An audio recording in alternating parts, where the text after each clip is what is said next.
మన ప్రభువును రక్షకుడైన యేసుక్రీస్తు నామములో ఆధ్యాత్మిక స్నేహ వృక్షము నుండి అందరికీ హృదయపూర్వకమైన వందనములండి. దేవుని పరిశుద్ధ గ్రంథము నుండి ఆదికాండం 3 అధ్యాయం 23, 24 వచనములు. దేవుడైన యెహోవా అతడు ఏ నేల నుండి తీయబడునో దాని సేద్యపరచుటకు ఏదెను తోటలో నుండి అతన్ని పంపివేశను. అప్పుడు ఆయన ఆదామును వెళ్ళగొట్టి ఏదెను తోటకు తూర్పు దిక్కున కేబూరులను జీవవృక్షమునకు పోవు మార్గమును కాచుటకు ఇటు అటు తిరుగుచున్న ఖడ్గజ్వాలను నిలవబెట్టెను. దేవునికి మహిమ కలుగును గాక. నా ప్రియమైన సహోదరులారా, మరి ఇక్కడ ఆదాము గారు మరి అవ్వలు చేసినటువంటి పాపం చేసినటువంటి తర్వాత ఏదేని తోట నుండి బహిష్కరించబడినట్లుగా ఇందులో కనబడుతుంది. దేవుడు వారిని నేలను సేద్యపరచడానికి బయటకు పంపి జీవవృక్షమునకు మార్గము లేకుండా కేబూరులను తిరుగుచున్న ఖడ్గజ్వాలను కాపలాగా ఉంచాడు ఆయన. నా ప్రియమైన సహోదరులారా, ఇక్కడ మరి ఇది వరకు పొలమందలి ఏ పొదయను భూమి మీద ఉండకుండా మరి పొలమందలి ఏ చెట్టును మొలవలేదు. ఇది వరకు ఆ 2 అధ్యాయంలో చదువుకున్న రీతిగా ఏలయనగా దేవుడని యెహోవా భూమి మీద వాన కురిపించలేదు, నేలను సేద్యపరచుటకు నరుడు లేడు నేలను సేద్యపరచడానికి. మరి ఇక్కడ చేసినటువంటి పాపము ద్వారా ఈ యొక్క ఏదెను వనము నుండి మరి బహిష్కరించబడ్డారు, త్రోసివేయబడ్డారు, పంపవేయబడ్డారు. కష్టపడి పని చేసుకుని చెమటూర్చి బ్రతకాలని ఇక్కడ నేల నుండి దేవుడైన యెహోవా అతడు ఏ నేల నుండి తీయబడినో దానిని సేద్యపరచుటకు. చూశారు కదా, మనం ఎంతో ఘనముగా ఎంచుకున్నటువంటి ఈ యొక్క శరీరాలు మట్టివని ప్రతి ఒక్కరు కూడా గ్రహించాలి. ఏ నేల నుండి తీయబడ్డామో మరల మనము ఆ నేల నుండి పని చేసుకుని కష్టపడి ఆహారం తినవాలని దేవుడు పెట్టినటువంటి ఒక గొప్ప బాధ్యత. ఏదెను తోటలో నుండి అతన్ని పంపివేసెను. అప్పుడు ఆయన ఆదాము వెళ్ళగొట్టెను.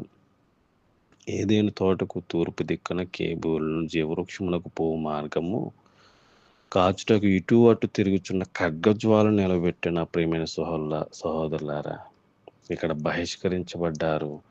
జీవవృక్షమునకు మార్గం మూసివేత. పాపంతో ఉన్నటువంటి నరుడు జీవవృక్షము తిని నిత్యము పాపంతో జీవించకుండా దేవుడు ఖడ్గజ్వాలను కేబూలులను కాపలాగా ఉంచాడు. ఇది దేవుని యొక్క ఏర్పాటు, ఆయన యొక్క తీర్పులో కూడినటువంటి ఒక రక్షణ చర్య అన్నట్టుగా మనకు ఈ యొక్క వాక్యంలో కనబడుతుంది. ప్రియమైన వాళ్ళారా, ఖడ్గజ్వాలను కేబూరు, అదేవిధంగా ఖడ్గజ్వాలను దేవుని పరిశుద్ధతను, ఆయన ఆజ్ఞలకు లోబడాలని ఒక సూచనగా కనబడుతుంది ఇందులో. నా ప్రియమైన వాళ్ళారా, ఇక్కడ నరుడు దూరం కావడాన్ని, కష్టపడి బ్రతకవలసినటువంటి పరిస్థితిని మరియు నిత్య జీవానికి మార్గం పాపం వల్ల మూసుకుపోయిందని వివరిస్తుంది ఇక్కడ. ఎప్పుడైతే నరుడు పాపం చేశాడో, దేవుని యొక్క ఆజ్ఞను అతిక్రమించాడో, దేవునికి దూరం అయిపోయాడు. నా ప్రియమైన సహోదరులారా, మరి ఈ మాట వింటున్నటువంటి మీరు దేవుని మాట, దేవుని ఆజ్ఞను మీరు అశ్రద్ధ చేయకుండా దేవుని మాట వినాలి. ఆయన యొక్క ఆజ్ఞలకు లోబడుతూ మరి ఆ యొక్క ఏదైనా వటము నుండి ఎంతో అందముగా, సుందరముగా, ఎంతో చక్కగా ఉన్నటువంటి ఆ ఏదైనా వనంలో నుండి వారు బహిష్కరించబడ్డారు, ఆదాము గారు, అవ్వగారు. మరి ఈ రోజునాడు మనం ఎంతో చక్కటి పరిశుద్ధమైనటువంటి సహవాసంలో మనం ఏ రీతిగా ఉంటున్నామో, దేవునికి లోబడి తగ్గింపుతో దేవుని మాటలు వింటూ ఏదైనా వనంలో ఏ రీతిగా అయితే పాపం చేయక మునుపు ఏ రీతిగా ఉన్నారో అదే రీతిగా మనము కూడా పరిశుద్ధత కలిగి, పవిత్రత కలిగి దేవునితో సహవాసం చేస్తూ ఇంకనూ కూడా ఆత్మీయతలో, పరిశుద్ధతలో ఇంకా అనేక విధాలుగా దేవుని యందు మనం ఎదుగుతూ అనేక మందిని నడిపించేవారుగా ఉండాలి.